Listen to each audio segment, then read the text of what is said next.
ನಮಸ್ಕಾರ ವೀಕ್ಷಕರೇ, welcome to my channel Gautami Rajaratna. ನಾನು ಇಂದು ಖಡಕ್ಕಾದ ಜೋಳದ ರೊಟ್ಟೆನ ಹೇಗೆ ಲಟ್ಟಿಸೋದು ಅಂತ ತೋರಿಸ್ಕೊಡ್ತೇನೆ. ದಯವಿಟ್ಟು ಇಲ್ಲಿವರೆಗೂ ನಮ್ಮ ಚಾನಲ್ನ ಯಾರು ಸಬ್ಸ್ಕ್ರೈಬ್ ಮಾಡ್ಕೊಂಡಿಲ್ಲ, ಪ್ಲೀಸ್ ಸಬ್ಸ್ಕ್ರೈಬ್ ಮಾಡ್ಕೊಳ್ಳಿ. ಅಂದರೆ ನಾವು ಹಾಕುವಂಥ ವಿಡಿಯೋಗಳು ನಿಮಗೆ ನೇರವಾಗಿ ಬಂದು ತಲುಪ್ತವೆ. ಮೊದಲು ನಾವು ಜೋಳದ ರೊಟ್ಟೆ ಮಾಡಬೇಕಂದ್ರೆ ಏನು ಮಾಡಬೇಕು ಅಂದರೆ, ಫಸ್ಟು ಜೋಳದ ಹಿಟ್ಟನ್ನು ಚೆನ್ನಾಗಿ ಜರಡಿ ಹಿಡ್ಕೊಂಡು ಒಂದು ಪಾತ್ರೆಯಲ್ಲಿ ಹಾಕ್ಕೋಬೇಕು. ನೀವು ಪಾತ್ರೆಯಲ್ಲಿ ನಾದ್ಕೋತಿದ್ರೆ ಅಲ್ಲೇ ಹಾಕ್ಕೊಳ್ಳಿ, ಇಲ್ಲಾದರೆ ಒಂದು ಕಲ್ ಮೇಲಾದರೂ ಹಾಕ್ಕೊಳ್ಳಿ. ಆಮೇಲೆ ನೀರನ್ನು ಕುದಿಯಲು ಇಡಬೇಕು. ನೀರು ಚೆನ್ನಾಗಿ ಈ ಥರ ಕುದಿ ಬರ್ತಾ ಇರಬೇಕು ವೀಕ್ಷಕರೇ. ಈ ಥರ ನೀರು ಚೆನ್ನಾಗಿ ಕುದೀತಿರುವಾಗ ಆ ಕುದೀತಿರೋ ನೀರನ್ನು ನಾವೇನು ಮಾಡಬೇಕು, ಹಾಕ್ಕೊಂಡಂಥ ಹಿಟ್ಟಿಗೆ ಹಾಕಿಕೊಂಡು ಅದನ್ನು ಚೆನ್ನಾಗಿ ಕಲಿಸ್ಕೋಬೇಕು. ನೀರು ತುಂಬ ಕಾಯ್ದಿರಬೇಕು. ಅದನ್ನು ಚೆನ್ನಾಗಿ ನಾವೇನು ಮಾಡಬೇಕು ಅಂದರೆ ಕಲಿಸ್ತಾ ಬರಬೇಕು. ಅದನ್ನೆಲ್ಲ ಕಲಿಸಿದ ನಂತರ ಅದು ಒಂದು ಮುದ್ದೆ ಥರ ಆಗಬೇಕು. ಹೀಗೆ ಅದನ್ನು ಚೆನ್ನಾಗಿ ನೀವು ಒಂದು ರೊಟ್ಟಿ ಕೈಯನ್ನು ತಗೊಂಡು ಕಲಿಸ್ತಾ ಬರಬೇಕು. ಯಾಕಂದರೆ ಬಿಸಿ ನೀರಿರೋದ್ರಿಂದ ಕೈಯಿಂದ ಮುಟ್ಲಿಕ್ಕೆ ಹೋಗಬೇಡಿ. ಅದನ್ನು ಒಂದು ಚಮಚ ಅಥವಾ ಬೇರೆ ಏನನ್ನಾದರೂ ತೊಗೊಂಡು ಚೆನ್ನಾಗಿ ಕಲಸಿ. ಇಷ್ಟು ಕಲಸಿದ ನಂತರ ಇವಾಗಲೇ ನೀವು ಹಿಟ್ಟನ್ನು ನಾದಲಿಕ್ಕೆ ಹೋಗಬೇಡಿ, ಏಕೆ ಅದು ಕಾದಿರುತ್ತೆ. ಸ್ವಲ್ಪ ಆರಲಿಕ್ಕೆ ಬಿಡಿ.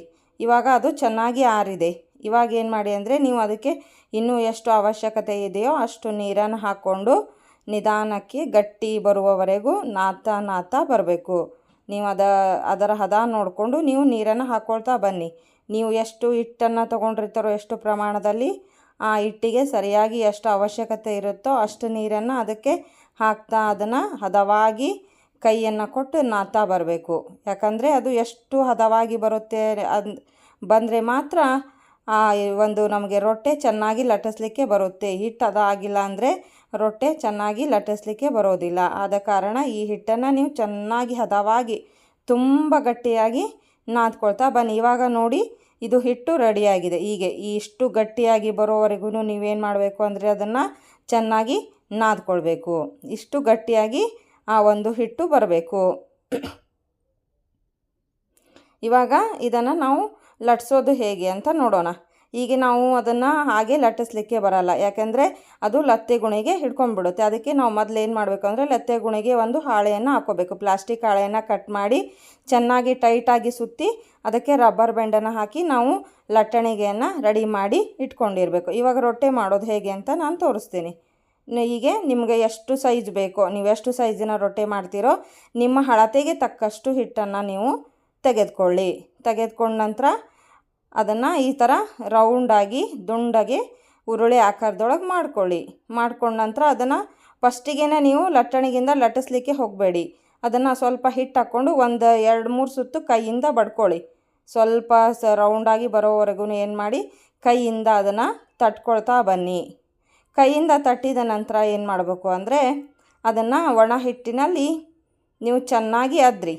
ಅಂದರೆ ನಿಮಗೆ ಅದು ಕಲ್ಲಿಗೆ ಆಗಲಿ ಅಥವಾ ಲಟ್ಟಣಿಗೆಗೆ ಆಗಲಿ ಅಂಟೋದಿಲ್ಲ ಯಾವ ಜೋಳದ ಹಿಟ್ಟು. ಈಗ ಮತ್ತೆ ತಳಕ್ಕೆ ಸ್ವಲ್ಪ ಹಿಟ್ಟನ್ನು ಹಾಕ್ಕೊಂಡ್ಬಿಟ್ಟು ಅದ್ದಿದಂಥ ಒಂದು ಉರುಳೆಯನ್ನು ಇಟ್ಕೊಂಡು ಇವಾಗ ಲಟ್ಟಣಿಗೆಯಿಂದ ಲಟ್ಟಿಸ್ತಾ ಬನ್ನಿ.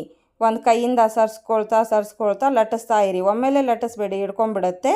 ಅದನ್ನು ಸ್ವಲ್ಪ ಸರಿಸ್ತಾ ಇರಬೇಕು ಮತ್ತು ಸ್ವಲ್ಪ ಲಟ್ಟಿಸ್ತಾನೂ ಬರಬೇಕು. ಭಾಳ ಒತ್ತಿಯಾಗಿ ಲಟ್ಟಿಸ್ಬೇಡಿ, ಯಾಕಂದರೆ ಭಾಳ ಒತ್ತಿಯಾಗಿ ಲಟ್ಟಿಸಿದರೆ ಇದು ಚಪಾತಿ ಅಲ್ಲ, ಜೋಳದ ಹಿಟ್ಟಾಗಿರೋದ್ರಿಂದ ಕಲ್ಲಿಗೆರಾಗಲಿ ಅಥವಾ ಲಟ್ಟಣಿಗೆಗೆ ಅಂಟ್ಕೊಳ್ಳೋ ಅಂಥ ಚಾನ್ಸಸ್ಸು ತುಂಬಾ ಇರುತ್ತೆ. ಆದ್ದರಿಂದ ನೀವೇನು ಮಾಡಿ ಸ್ವಲ್ಪ ನಿಧಾನವಾಗಿ ಲಟ್ಟಿಸ್ಕೊಳ್ತಾ ಬನ್ನಿ. ಈಗ ನಿಮಗೆ ತಿರುಗ್ತಾ ಇಲ್ಲ ರೊಟ್ಟೆ ಅಂದರೆ ಏನು ಮಾಡಿ, ಇನ್ನೂ ಸ್ವಲ್ಪ ಒಣ ಹಿಟ್ಟನ್ನು ತಳಗಡೆ ಹಾಕ್ಕೊಂಡ್ಬಿಟ್ಟು ಮತ್ತೆ ಅದನ್ನು ಲಟ್ಟಿಸ್ಕೊಳ್ತಾ ಬನ್ನಿ. ನಿಧಾನವಾಗಿ ಲಟ್ಟಿಸ್ಕೊಳ್ತಾ ನೀವು ಅದನ್ನು ಲಟ್ಟಿಸ್ತಾ ಹೋಗಿ. ಅಂದರೆ ಅದು ದುಂಡಾಗಿ ಬರುತ್ತೆ, ಅಂದರೆ ತಳಗಡೆನೂ ಹಿಡಿಯೋದಿಲ್ಲ, ಚೆನ್ನಾಗಿ ಬರುತ್ತೆ. ಇವಾಗ ಇದು ರೊಟ್ಟೆ ರೆಡಿಯಾಗಿದೆ ನೋಡಿ. ನಾನು ಇಷ್ಟು ದೊಡ್ಡ ರೊಟ್ಟೆಯನ್ನು ಲಟ್ಟಿಸಿದ್ದೇನೆ. ಇವಾಗ ಇದನ್ನು ಯಾವ ರೀತಿ ನಾವು ಬೇಯಿಸೋದು ಅಂತ. ಈಗ ನಾನು ಇಲ್ಲಿ ಕಟ್ಗೆ ಒಲೆಯನ್ನು ಹಚ್ಚಿದ್ದೇನೆ, ಯಾಕಂದರೆ ನಾನು ತುಂಬ ದೊಡ್ಡದಾಗಿ ರೊಟ್ಟೆ ಮಾಡಿರೋದ್ರಿಂದ ಅದು ಏನಾಗಲ್ಲ, ಗ್ಯಾಸ್ ಒಲೆ ಮೇಲೆ ಬೆಂದಲ್ಲ ಅಂತ ನಾವು ಕಟ್ಗೆ ಒಲೆ ಹಚ್ಚಿ ದೊಡ್ಡ ಹಂಚನ್ನು ಇಟ್ಟಿದ್ದೇವೆ. ನೀವು ನಿಮಗೆ ಅವಶ್ಯ ಇದ್ದರೆ ಗ್ಯಾಸ್ ಮೇಲೇ ಮಾಡ್ಕೊಳ್ಳಿ, ಆದರೆ ಸೈಜನ್ನು ಸ್ವಲ್ಪ ಸಣ್ಣದಾಗಿ ಮಾಡಿಕೊಂಡು ನೀವು ಗ್ಯಾಸ್ ಮೇಲೆ ಮಾಡ್ಕೊಳ್ಳಿ. ಈಗ ಅದಕ್ಕೆ ನೀರನ್ನು ಹಚ್ಚಬೇಕು. ಒಂದು ಕಾಟನ್ ಬಟ್ಟೆ ತೊಗೊಂಡು ಅದನ್ನು ನೀರಲ್ಲಿ ಅದ್ದಿ ಆ ರೊಟ್ಟೆ ಮೇಲ್ಭಾಗದಲ್ಲಿ ಮೆಲ್ಲನೆ ನೀರನ್ನು ಹಚ್ತಾ ಬನ್ನಿ. ಆ ನೀರು ಸ್ವಲ್ಪ ಡ್ರೈ ಆಗಿ ಒಣಗ್ತು ಅಂತ ಅಂದ ತಕ್ಷಣ ನೀವೇನು ಮಾಡಿ ಅಂದರೆ, ಆ ರೊಟ್ಟೆನ ತಿರುಗಿಬಿಟ್ಟು ಹಾಕ್ಕೊಳ್ಳಿ ಮತ್ತು ಅಂಚು ಮೇಲೇ.